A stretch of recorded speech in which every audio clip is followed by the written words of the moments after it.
General one स्वागत है आपका वीनेशन ट्रिपल वन के एक नए एपिसोड में जहां आपके लिए लेकर आते हैं इंडियन डिफेंस की प्रमुख अपडेट्स को सबसे पहले। तो चैनल को सब्सक्राइब करना मत भूलिएगा। आज के अपनी अपडेट की शुरुआत करेंगे रक्षा मंत्री राजनाथ सिंह जी की अमेरिकी विजिट को लेकर आई एक बड़ी अपडेट से।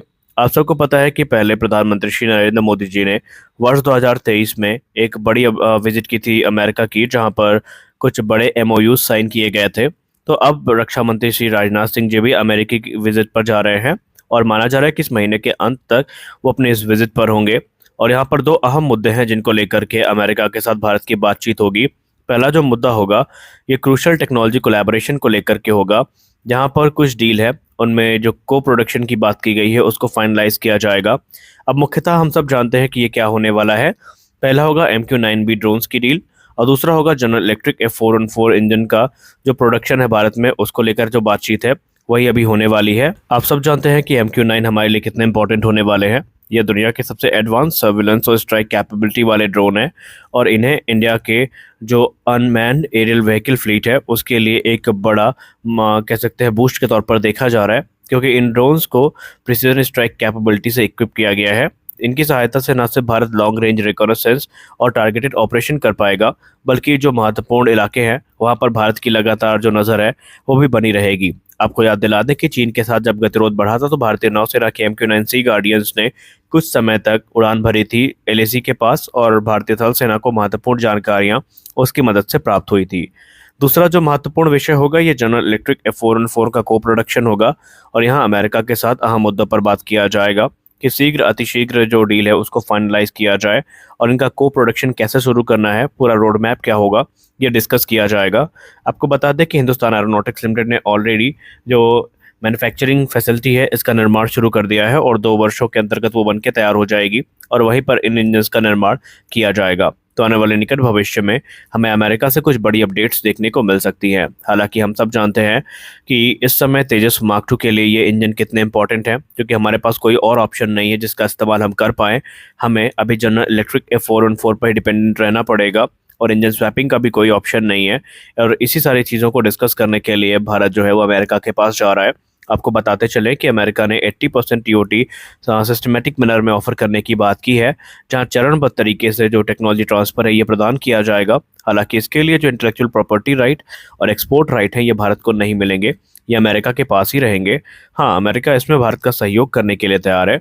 इनिशियली तकरीबन 200 इंजन्स बनाए जाएंगे और आगे चल के ये नंबर्स 400 तक पहुंच सकते हैं, इसका अनुमान लगाया गया है, क्योंकि तेजस मार्क 2 से हट के एमका मार्क 1 और टेडबीएफ में भी इन्हीं इंजन्स का इस्तेमाल किया जाना है और इसीलिए जो चर्चा का विषय है ये काफ़ी महत्वपूर्ण होगा। हमारी अगली बड़ी अपडेट वियतनाम को लेकर आ रही है। प्रधानमंत्री श्री नरेंद्र मोदी जी और उनके वियतनामीज काउंटर पार्ट के बीच में हाल ही में जो बातचीत हुई है उसमें भारत और वियतनाम के जो स्ट्रेटेजिक पार्टनरशिप हैं इनको नया आयाम देने की बात की गई है, जहां पर दोनों देश मिल करके जो जियो पॉलिटिकल लैंडस्केप है इस पर काम करेंगे और आपसी जो सैन्य संबंध है इनको बढ़ाए जाने का जो काम है ये भी किया जाएगा।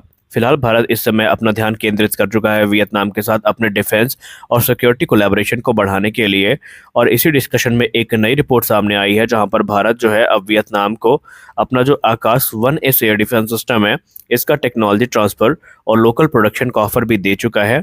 आकाश 1S एयर डिफेंस सिस्टम एक एडवांस वेपन सिस्टम है जो कि ऑलरेडी इंडियन आर्मी और इंडियन एयरफोर्स की सर्विस में है और इसने मल्टीपल ऑपरेशनल सिनेरियोज में अपनी जो इफेक्टिवनेस है उसको साबित भी किया है। टेक्नोलॉजी ट्रांसफर को ऑफर करने के साथ भारत वियतनाम में जो डिफेंस कैपेबिलिटी है उसको तो बूस्ट करना ही चाहता है, साथ ही साथ अपने जो बायलैटरल डिफेंस कोऑपरेशन है इसको भी बढ़ाए जाने पर भारत जोर दे रहा है। आपको बता दें कि भारत ने ऐसे ही इसको ऑफर नहीं किया है, बल्कि खुद वियतनाम ने आकाश 1S एयर डिफेंस सिस्टम पर अपना जो इंटरेस्ट है वो दिखाया है और वियतनाम का मानना है कि ये एयर डिफेंस सिस्टम उनकी रिक्वायरमेंट्स को पूरा कर सकता है और इसीलिए वियतनाम इस प्रकार के सिस्टम को लेकर के इंटरेस्टेड है।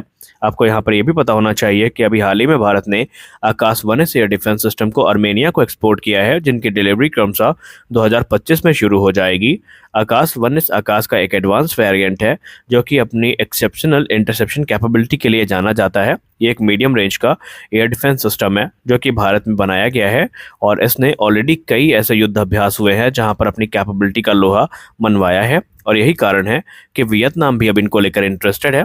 अब यहाँ तो हम ये नहीं कह सकते कि डील फाइनलाइज होगी या नहीं, लेकिन हाँ ये बात सत्य है कि वियतनाम का जो इंटरेस्ट है आकाश एयर डिफेंस सिस्टम को लेकर के वो लगातार गहराता जा रहा है। हमारी अगली बड़ी अपडेट रॉयल मलेशियन एयरफोर्स को लेकर आई है। रॉयल मलेशियन एयरफोर्स जो कि Su-30 MKM को ऑपरेट करती है और पिछले लंबे समय से वो भारत के साथ संपर्क में है ताकि उनके जो MKM सीरीज के फाइटर्स हैं इनको एक अपग्रेड मिल सके। साथ ही साथ अब रिपोर्ट में ये बताया जा रहा है कि मलेशिया ने अपना जो इंटरेस्ट है वो BrahMos air launch cruise missile पर व्यक्त किया है और वो ये चाहते हैं कि उनके Su-30 MKM फाइटर एयरक्राफ्ट की फ्लीट में इसको इंटीग्रेट किया जाए। दरअसल ब्रह्मोस एक मैक 3 कैपेबल मिसाइल है जो कि 290 किलोमीटर की रेंज के साथ आती है और अगर ये रॉयल मलेशियन एयरफोर्स के Su-30 MKM में इंटीग्रेट कर दी जाती है तो उनकी नेवल स्ट्राइक कैपेबिलिटी काफ़ी इनहेंस हो जाएगी। हालांकि आपको बता दें कि ब्रह्मोस के air launch cruise missile variant को Su-30 प्लेटफॉर्म में इंटीग्रेट करना एक स्ट्रेट फॉरवर्ड प्रोसेस तो बिल्कुल नहीं होने वाला, क्योंकि अगर हम इंडियन एयरफोर्स की बात करें तो इंडियन एयरफोर्स के Su-30 MKI जेट्स में इनको इंटीग्रेट करने के लिए जो एयरक्राफ्ट है उन्हें कॉम्प्लेक्स स्ट्रक्चरल हार्डनिंग प्रोसेस से गुजरना पड़ा था और इस हार्डनिंग प्रोसेस में जो समय है वो भी काफ़ी लंबा लगा था और तब जाकर के ये 2.5 टन की जो मिसाइल है इसको सेंट्रल फ्यूजला जो हार्ड पॉइंट है वहाँ पर माउंट किया गया है। हालांकि अब आपको बता दें कि अगर ऐसा होता है तो पहले जो Su-30 MKM है इनके एयरफ्रेम को जो हार्डनिंग प्रोसेस है उससे गुजरना पड़ेगा। इसमें एक्सटेंसिव मॉडिफिकेशन लगेंगे और पैसे भी लगेंगे। तो ये सारी चीज़ें अगर मलेशिया करने के लिए तैयार है तब भारत से इसको हरी झंडी मिल जाएगी। हालांकि अभी इस पॉइंट ऑफ टाइम में ये कंफर्म नहीं है कि भारत ये मिसाइल देगा भी या नहीं, क्योंकि अभी भारत खुद के Su-30 MKI को इससे इंटीग्रेट कर रहा है।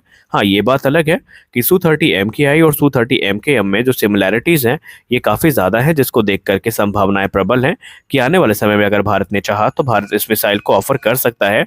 लेकिन फिलहाल अभी भारत की तरफ से कोई आधिकारिक बयान नहीं दिया गया है कि वो रॉयल मलेशियन एयरफोर्स के साथ ब्रह्मोस के एयर लॉन्च वेरिएंट को लेकर कोई डील फाइनलाइज करेंगे या नहीं करेंगे, क्योंकि ऑलरेडी इस समय भारत अपने खुद की जो एयरक्राफ्ट की ताकत है उसको बढ़ा रहा है।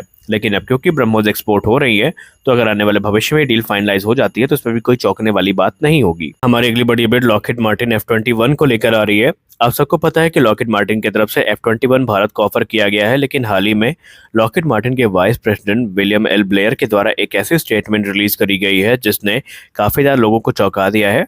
विलियम एल ब्लेयर ने यह कहा है कि अगर F-21 भारतीय वायुसेना के द्वारा ऑपरेट किए जाते हैं, जो कि बेसिकली F-16 वाइपर का इनहेंस्ड वेरिएंट है, तो इसमें इस्तेमाल किए जाने वाले जनरल इलेक्ट्रिक F110-GE-129 जो आफ्टर बर्निंग टर्बोफैन इंजन है इनको मेंटेन करना भारत के लिए काफ़ी आसान होगा, क्योंकि जनरल इलेक्ट्रिक F404 और F414 के केस में एक बड़ी सप्लाई चेन को इस्टेब्लिश कर रहा है भारत में और इसका सीधा बेनिफिट भारत को F110 इंजन के मेंटेनेंस पे देखने को मिलेगा।